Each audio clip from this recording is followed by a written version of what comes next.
Have you ever felt your phone is controlling your life? That you want to spend more time with family, uninterrupted, but your phone keeps calling you, just for a second. It won't take long. Just open me. Just touch me. Or all those posts on social media that are calling out to you. Like me, love me, share me, respond to me, pay attention to me. Most people are in a constant state of overwhelm, and their phones are a major source of it. We have a solution for you. It's called the cell phone jail. Take your phone every day when you want to intentionally do something else and throw it in jail. It's fun for the whole family. Put your phone in jail. You'll finally be able to focus on quality time with those you love, and you'll be able to escape the lure of the internet. Call today and get your cell phone jail delivered to you in just a couple days. It also works great for kids' phones, spouses' phones, and if your pets have phones too. Try your cell phone jail out today. Hello, friends, and welcome to the Eternal Optimist podcast. I'm your host, Matt Drinkhahn, and I'm here to play offense in life towards what is good, towards what is right. We're here to overcome trauma and challenge. We're here to make the best of any situation we have. I am on your side, my friends, and every conversation we have is meant to help you continue to impact the world in a positive way. And it all starts with yourself on the inside. Before we get started with our conversation today, I want to encourage you. You can connect with me on social media. Follow me on Instagram and Facebook at Eternal Optimist Podcast. Also, I do a live stream every morning at 7 a.m. Eastern Time on Instagram and Facebook at those accounts. So today, an important episode. Today's guest is Kay Allison. And before you see or hear her speak, I want you to know you're going to remember her fire red glasses and her infectious energy. She is just amazing. How do I say it? She has worldwide influence. She owns a few companies. She's incredibly successful. We're going to dial back the clock and start off today professionally in 1999. She was the senior vice president of a global advertising agency, and on the surface, incredibly successful. However, under the hood, she was drinking a bottle of wine or more every night. She would wake up with shame, regret, until one day, on August 9th, 1999, she woke up done drinking. She audited the cost of this habit with her kids, with her career, with how she felt about herself, and she made a change. She didn't know exactly how, and she needed to find a way. Today, we speak about the stories one tells themselves and the antidote to those self-limiting stories. We talk about how to practice forgiveness and go back on offense in your personal stories. Going from looking for ways to take the edge off to walking through your world in flow without that edge in the first place. She gives her practice of the 5 M's to keep strong inside and stay in flow in the first place. She shares how to get involved in her mastermind group, her book launch, which is coming up here on January 10th, 2023, about the time that we air this episode. She even coaches women in an intensive course to overcome their challenges with alcohol. It's a real treat to be around Kay Allison. Today, this is a great lesson for anyone who may struggle with alcohol or anyone who simply wants to be more often in flow. Male or female, this will be a good conversation for anyone to hear. I'd like to welcome you to my conversation with the woman who is Juicy AF, that's alcohol-free, Kay Allison. Enjoy.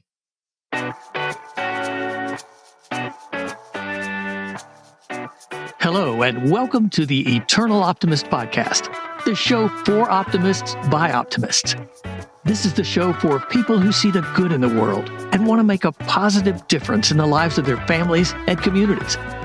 Each week, you'll hear inspiring stories that will get you thinking bigger and playing more offense in life. With your host and high-performance coach, Matt Drinkhahn.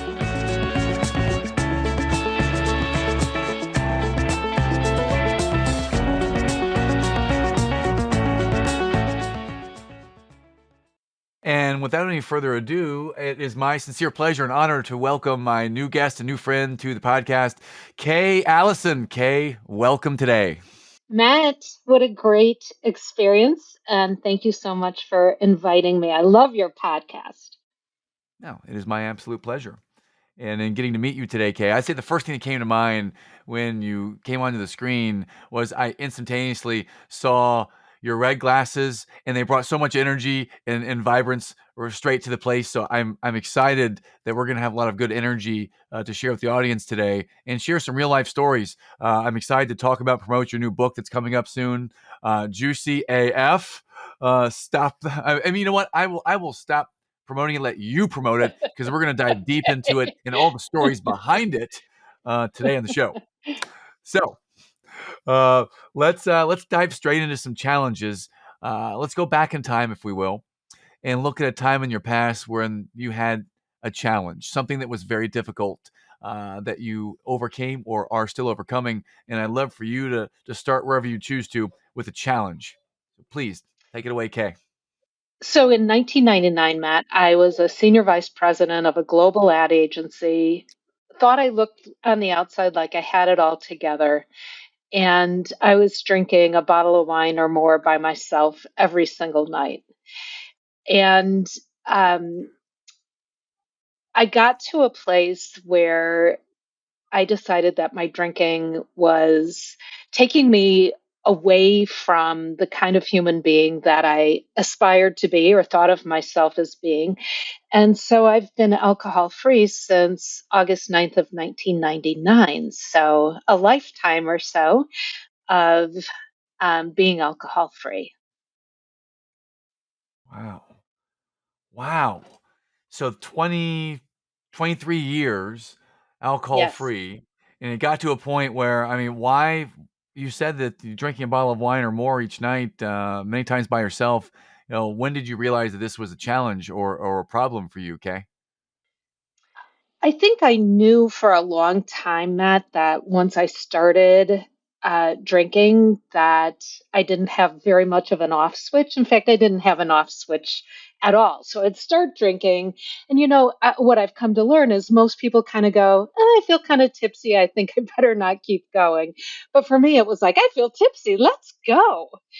Um, and I had kind Mm. of worked my world around that when I realized that I needed to stop was an evening where I had set out to not drink and ended up where my two older kids, who were then adolescents, had to undress me and put me to bed. And I woke up the next morning with, my usual kind of shame and remorse and regret and embarrassment.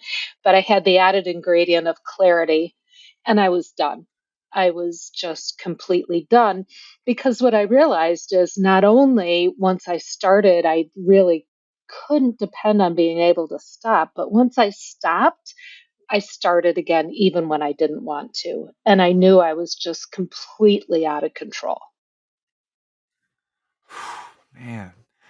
Well, I feel for you here, and in that time period where you start to develop this habit of drinking a bottle of wine each night, and you finally get to this, what my most previous guest Ryan Gottfredson would say is the heat experience, the place where you realize that a moment of clarity dawns upon you, that something has to change. Was that day?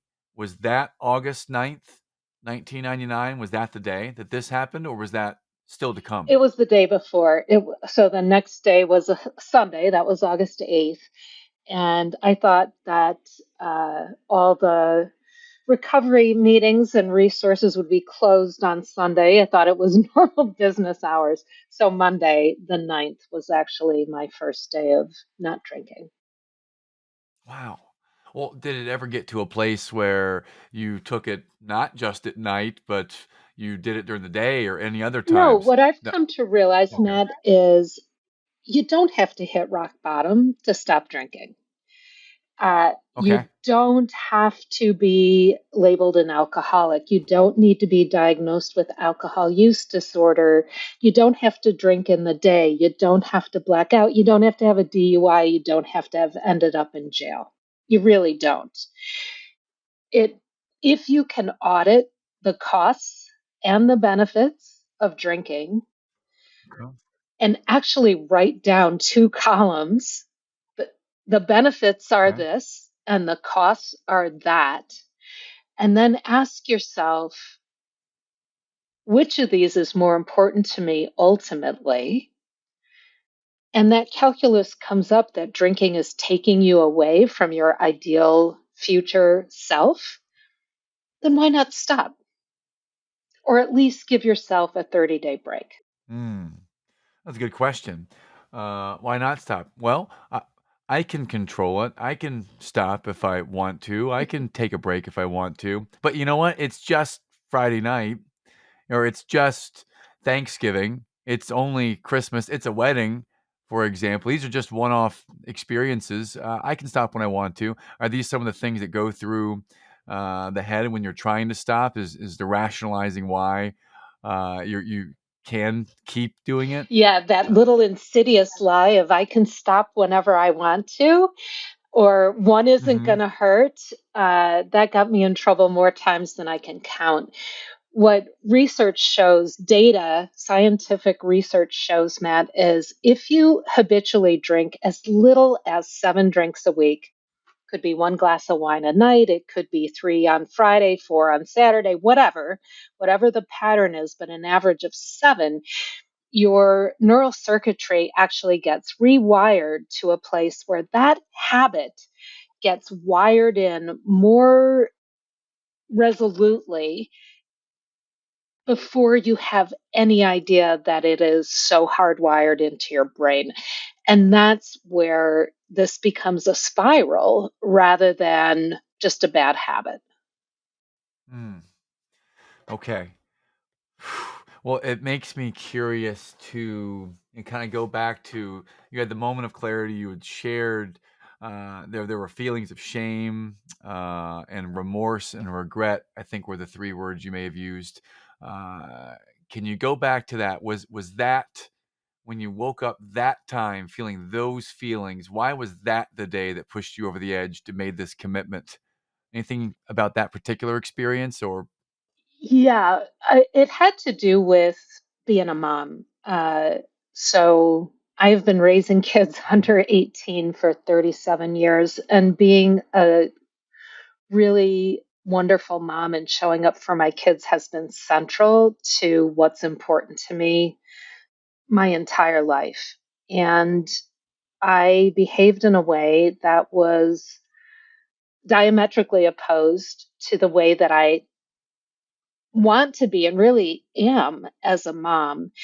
And, you can mess with me as much as you want, but you mess with my kids and it is game over. I am a protective mama bear.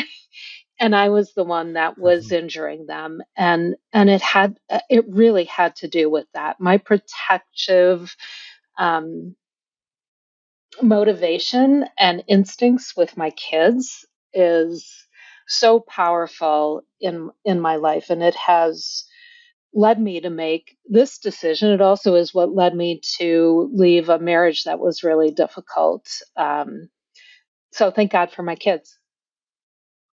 Yes. Well, thank you for sharing so transparently, because this is something that I don't think most people go this far to share this transparently, especially on a podcast. So I thank you for sharing. Let's go to that moment after the day and moving forward.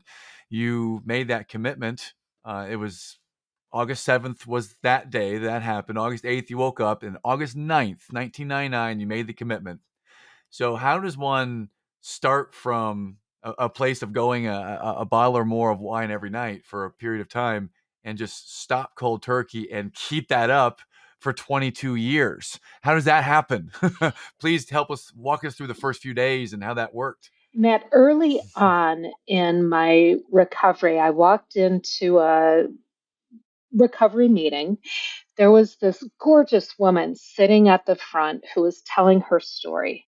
She had this mane of auburn curls. She had bright red lipstick, big smile, beautifully dressed, articulate, just, kind of the embodiment of everything I wanted to be.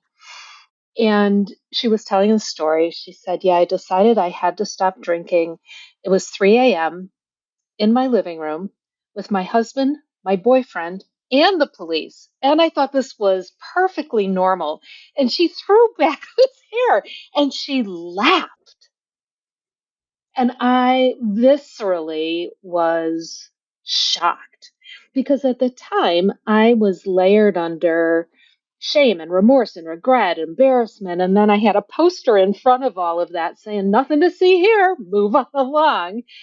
And she Yeah. embodied this sense of freedom, not just from alcohol, but from all of that shame and remorse and regret. And she was so sparklingly alive. And not only did I want that for myself, but today I want to be that for other women. Hmm. I wonder at what point in that first experience, when you saw that she was embodying that, did you connect the dot to your own shame, remorse, regret, and come to a place where you could either forgive yourself or you could uh, be on the path to healing? Was it instantaneous, or can you help us understand a little bit more about that feeling, please? It never occurred to me that you could be that honest publicly or just anywhere. Um, it had Hmm. never Hmm. been in my world of experience of possibilities, even. And so part of it was instantaneous. Part of it was, oh my God, that's possible. That's cool. Right. So that was instantaneous. And then the rest of it, Matt, is really about doing the work to get to that place. Mm. And what might that look like? Some of the work or steps in that journey for you, Kay? Well, I mean, it's exactly what I do in my program now, right? So it's number one, that moment of, oh my God, what's possible? What's my ideal future self, right? Mm. Secondly, it's looking at all the stuff that I believe about myself and the world and my place in the world that gets in my way, my old stories. Number Hmm. three, what's the antidote to those old stories? And to me, those are like character values, or I call them spiritual principles or virtues, Benjamin Franklin called them, but things like honesty and humility, kindness, compassion, amusement, vigilance, like these kinds of principles. And then practicing those principles one a week. I pick one a week. I focus on it for a week. Okay. I practice it at home, at work, with my friends, with colleagues, with the TSA agents, with the grocery store Uh-huh. clerk. And important among those is forgiveness and being of service. And Mm. that kind of three-step waltz of what's my deal, what gets in my way, what spiritual principles or character values are going to move me towards, and then practicing that value to the best of my ability and learning about it. That's been the answer for me. It's gotten me to a place. Well, let me back up for a second, Matt. When I drank, I believed that the edge that I built up during the day could be beautifully relieved by a glass of wine, right? Okay. And Okay. what I've found today is not only different ways to take that edge off that aren't addictive and don't lead me to drink, but I've had to work out a way of being able to walk through my world and my life on a daily basis without developing that edge to start with. Mm. So if Okay. I am walking through Hmm. the world in a way where I'm holding myself to the principle of compassion, when things don't go my way, instead of being offended and pissed and anxious and resentful, if I practice compassion, then I don't develop that edge that needs that glass of wine to be removed. Ah, I love it. I would call this in my coaching practice. I would call this putting the pill in the peanut butter, meaning that You are modeling, the behavior that that ideal self wants to follow. So you're not just putting a band-aid on the challenge and taking the edge off in a different way. You are going and getting ahead of the challenging mindset in the first place and working on your inner self before you even show up or as you show up. And compassion is a beautiful virtue to aspire to practice that helps you It not even does. develop the edge in the first place. It's not that edge. It's a different. It's not even an edge. It's There's no edge. maybe it's a positive edge, It's not or even maybe an it's a edge. It's being in the what flow. is it? Is it a round, loving? Is it a bear hug of something? What is the replacement of the edge? It's being in flow. It's being in flow Hmm. and sidestepping the edge, if that makes sense to you. Hmm. Right? So it's like instead of Absolutely. crashing into the boulder in the middle of the river, we're just kind of detouring around it. Now, I'm not saying that bad stuff doesn't happen and isn't difficult. And what I've found is going back to, gosh, what belief do I have that's getting in my way here and what can I do instead? It uses all of these Hmm. obstacles and all of this tough stuff as the fuel for growth rather than something to complain about. I mean, we live in such an age of anxiety. Everything is so Yeah. uncertain right now, right? You know, there's a looming recession. People are working from home. We're just coming off the pandemic where, you know, parents with little kiddos were doing Zoom calls and trying to supervise second grade homework. And no human being could do what we've just done for the last 2 years. Of course, we have mental health issues. Deaths Mm-hmm. among women 35 to 44, like of alcohol related deaths during the pandemic in women 35 to 44 were up 42%, Matt. 42%. It tells you how unmanageable and unreasonable our lives have been. And Mm. what I've learned is number one, there are better ways to deal with your anxiety that aren't addictive and aren't destructive. But number two, you can walk through the world without building up that anxiety. If I can stay in flow inside myself, no matter what is going on around me, I'm so much more likely to be able to respond than to react. Hmm. Two questions. I mean, those are two brilliant tee ups. The first question, you said there might be better ways to deal with anxiety. What is a better way to deal with anxiety than drinking? What Well, might be there one are of those five pathways? M's that I Mhm. suggest to people, Matt. One is Oh, nice. meditate. Mhm. And I'm not Hmm. talking about 60 minutes in full lotus, you know, chanting. I am talking about counting your exhales up to 10 and then returning to one. And doing that several times, making your exhales longer than your inhales. This can take 30 seconds. You know, Mm. like meditate. Yeah. Yes. Masticate, right? So eat something. Um, Okay. when we're hangry, Yes. life looks tough. Mhm. Eat a Snickers bar, you know? That's what I was thinking. Yes. Seriously. Uh, Okay. move. If you move a muscle, you move your mind. Get Okay. outside. For people who have cravings, there's medication, right? There's something called naltrexone that helps take drug cravings, alcohol cravings away. And the third one is Okay. masturbate. Who doesn't feel better after an orgasm? Oh, nice. I don't. I. You're the first guest that's talked about masturbation or sex in some time, and I'm so glad you brought it up. I was wondering how intimacy or connection might be one of those ways of relieving the anxiety. For It's sure it certainly is. a strong practice in our house, so I love Okay, I love that you're great. talking about it. Um, yeah, I don't think that people really we're diving in such a deep topic of alcohol addiction, and then the shame, regret, the remorse that comes with it, and people just don't talk about it publicly. There's a stigma attached to this in the business world. You can't talk about this lest they put you on an island. And I think we're doing the exact opposite and talking about it to make it, not to glorify it, but to share that, yes, we've had this challenge too, and you can do it. You can make it through it.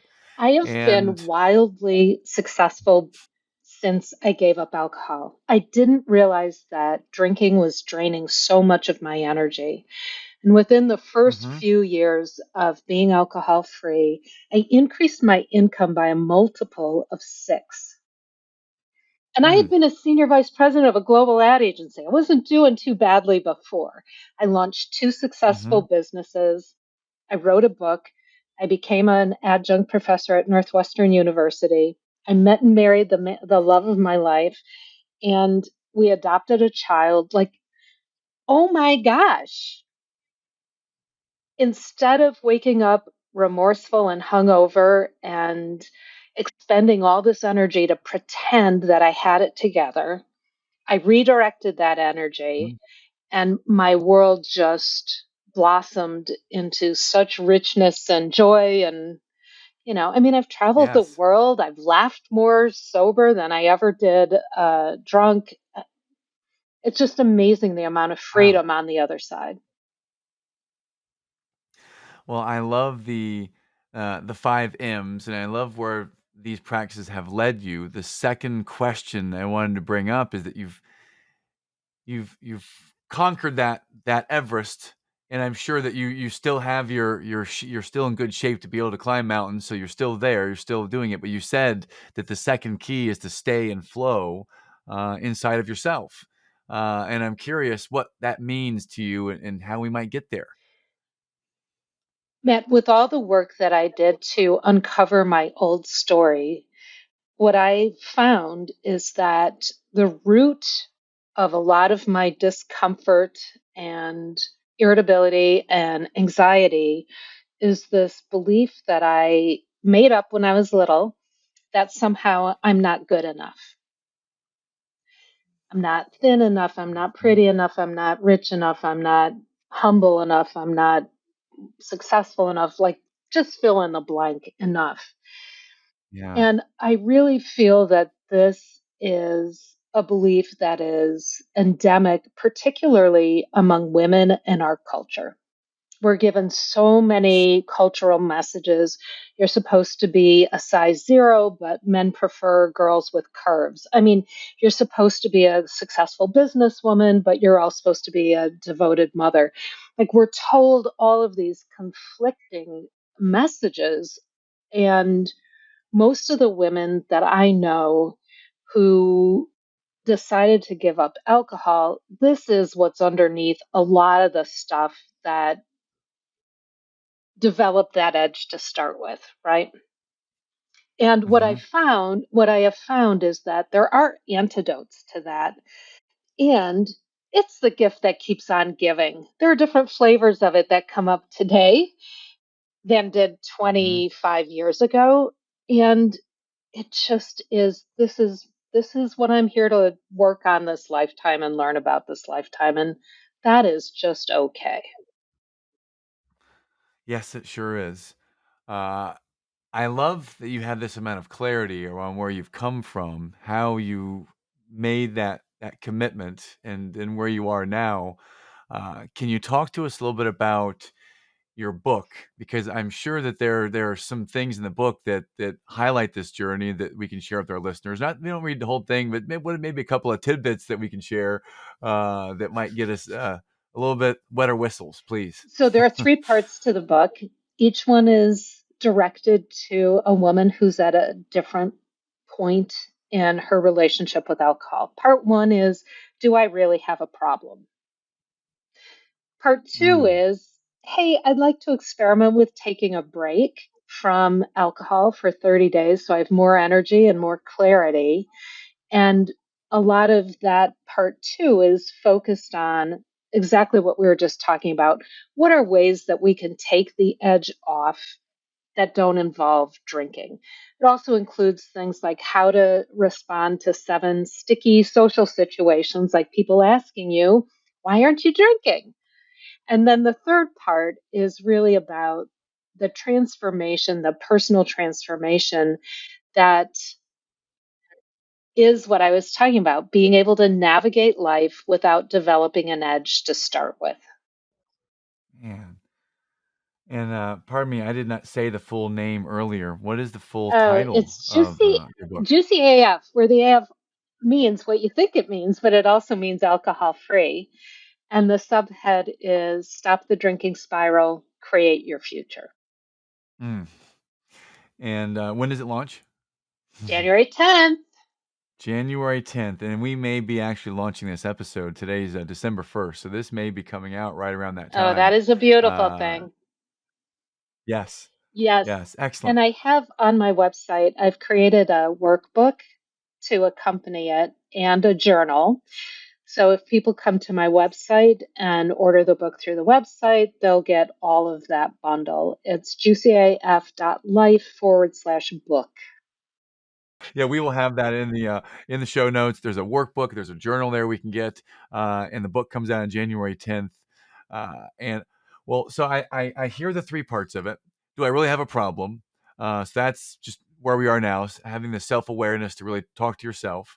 And then I love part two. I love to hone into part two for a moment. Why an experiment for 30 days to try this? Why is that the framework that should be interesting to us and would get our attention?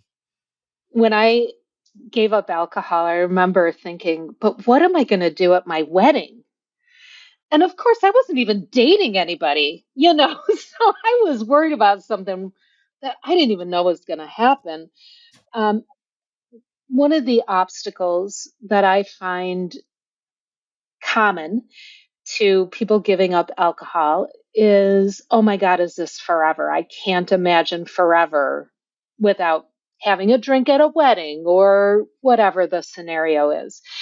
What I have found is instead of pushing people to the point where they have to admit complete defeat over alcohol, that Mhm. inviting people to experiment is gentler, more inviting, seems less onerous, and feels a little bit more doable than you have to give up drinking and admit complete defeat. Mm. Yeah, I totally agree. This is also it's one of the main parts of your book. It's one of the main parts of my coaching practice is, installing new habits and thinking patterns and trialing it. So I love this experiment for 30 days to try this, and excited to have our listeners get the workbook and to be able to see how they can track it and kind of have their accountability to the book. Are you encouraging or recommending that they have an accountability partner of some sort when they go through this process? Yeah, absolutely. In the courses that I'm creating, accountability and community is such a big part. When most people are drinking, you think about it being a social occasion with a lot of camaraderie and conviviality. In reality, Mhm. especially because of the pandemic and because of the continuing isolation, many people are drinking alone. And one of the antidotes to that, then, of course, is to create community and to be around other people who are as open and as free to talk about this issue as I am. I couldn't have learned how to do this without being in the company of other people who talked the same way I do. Mm, excellent. Well, that leads me to next question.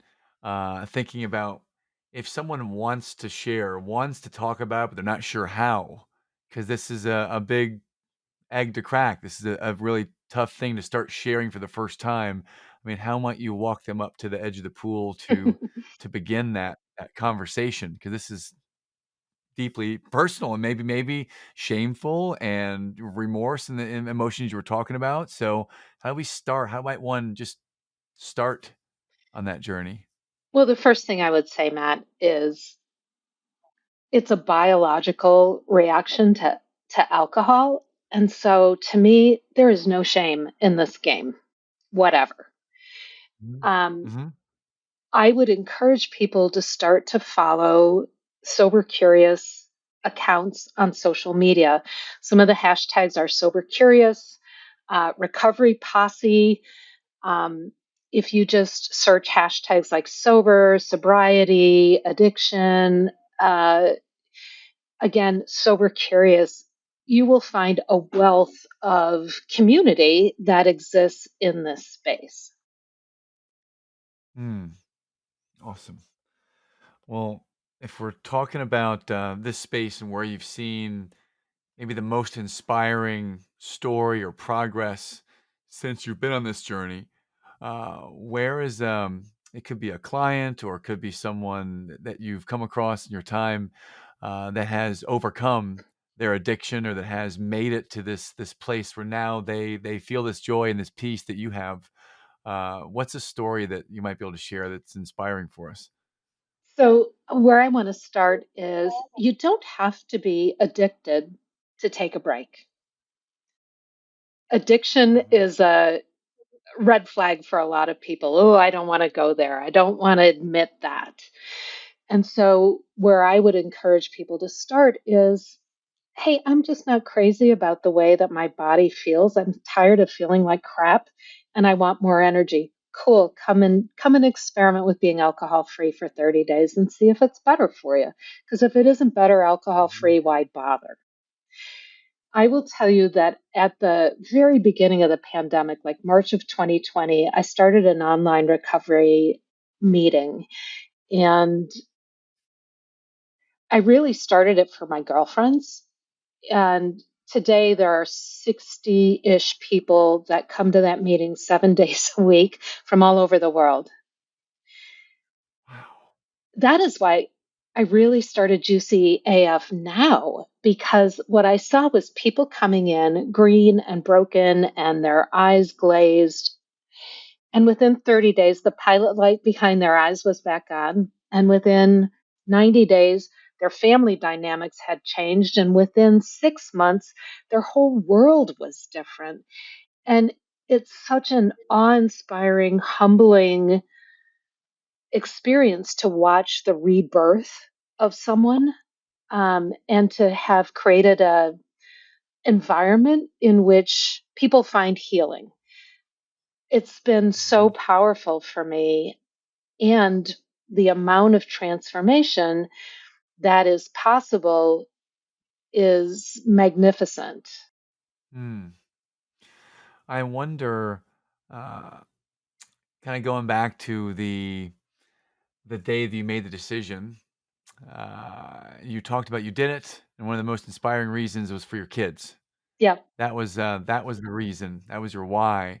And I wonder, moving forward now, 23 years later, how you're able to talk with your kids about those times and what feedback they may have offered, or is that something I could ask you right Yeah, now? of Love to course. hear your I perspective. mean, my kids are Yeah. all grown human beings at this point, which is fabulous.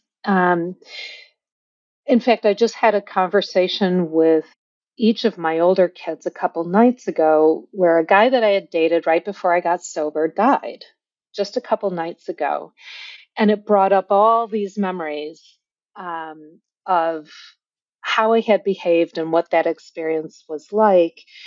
And I called each of my kids and I said, hey, so and so passed away. And it just made me realize, um, that I so regret some of the ways that I behaved to you when I was with him.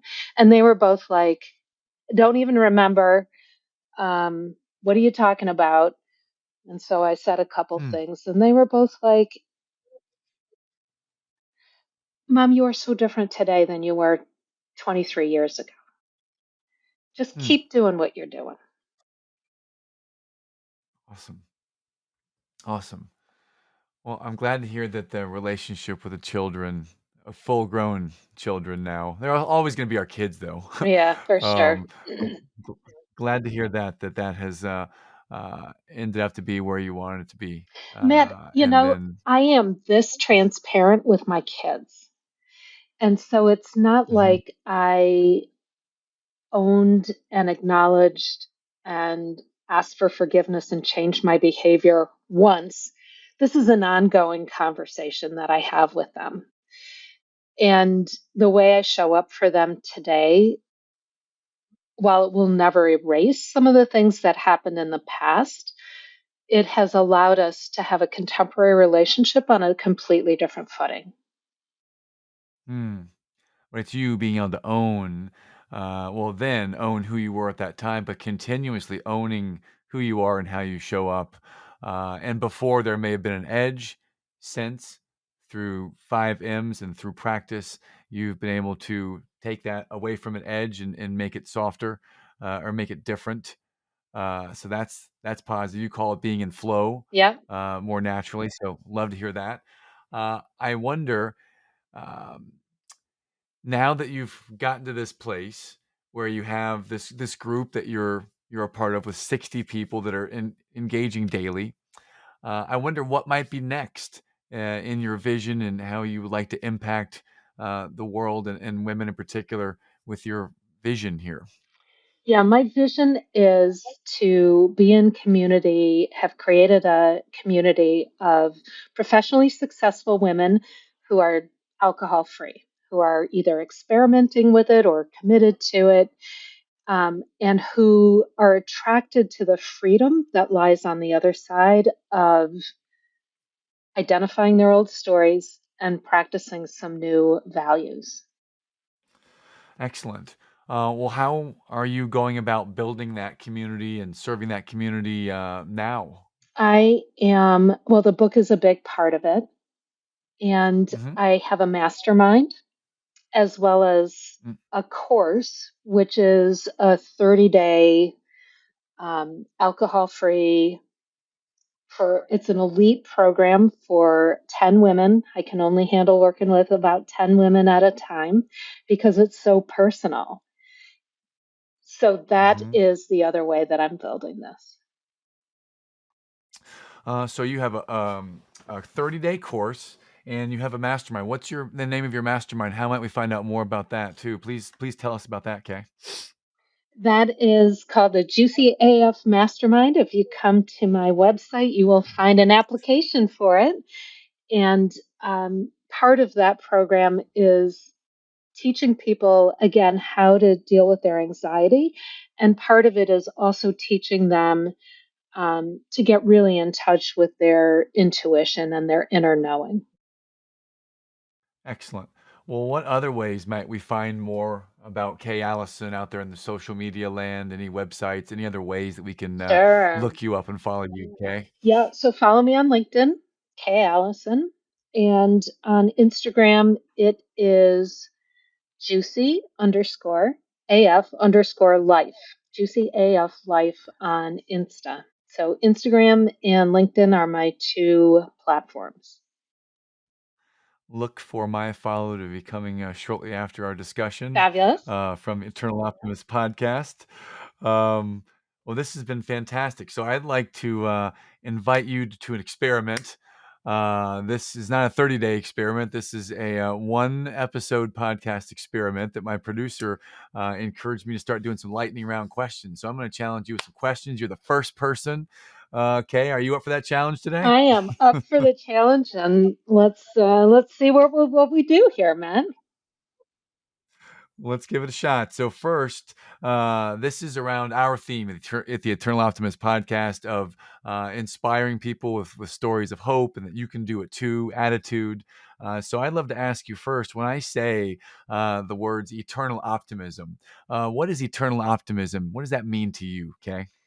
Matt, there's an old joke about a little girl who was given a pile of manure for her birthday, and she got out a shovel and started digging. Why? Because with all the shit around here, there's got to be a pony somewhere. That's the way I go through life.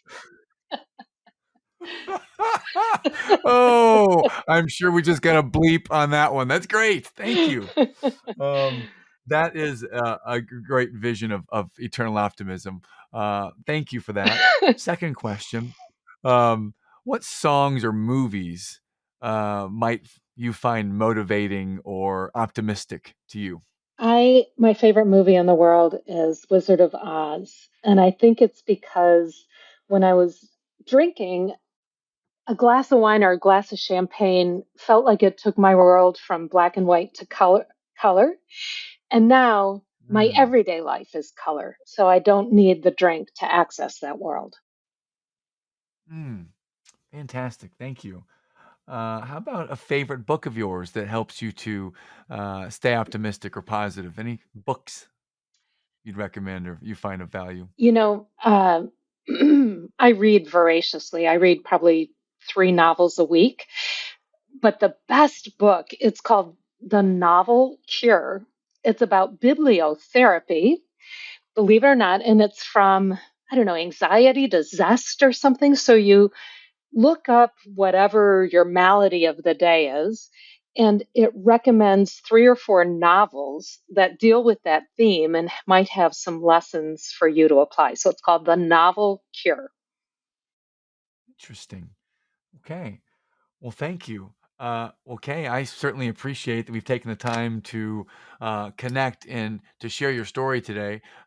So I just want to reflect back to you what I've been feeling the entire time, this compassion or love, because you spark it. Hmm. It emanates from you. So I want to appreciate you for that and just thank you for taking the time and investing with our audience today.